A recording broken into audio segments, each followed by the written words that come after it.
either has a UTI or it had water in the fuel.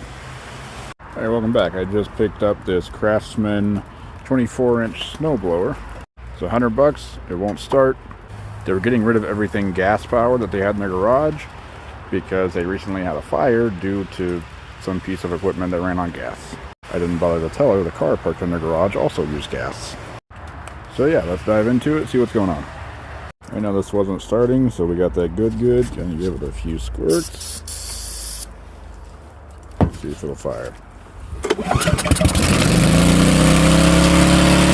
So as you saw, we have a carburetor problem and some old gas in there. It doesn't smell very good, which like gas does.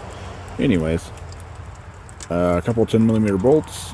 Get those off, get the plastic off, and then we can take that carburetor off and give it a clean. Alright, so I already took a Phillips head screw off here. I'm going to pull this choke lever out. Get that off.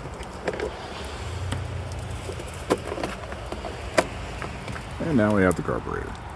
And we go ahead and pop this fuel line off and drain all that old gas out, get some new in there. Alright, got all the gas drained out. You can see how yellow, almost orange that is. And it's pretty cloudy when you look down in there, so it either has a UTI or it had water in the fuel. Right now, if you look close, you can see water has settled down there. So it definitely had water mixed in with the fuel. When I get this cleaned out, put it back on, we'll be right back. Got it all filled up. We went with a no-brainer non-ethanol. See how it runs. Choke on. Very hard to do one-handed.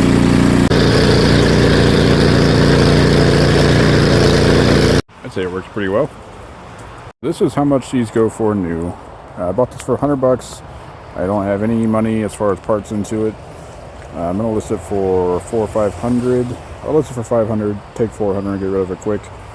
I'll report back when that sells.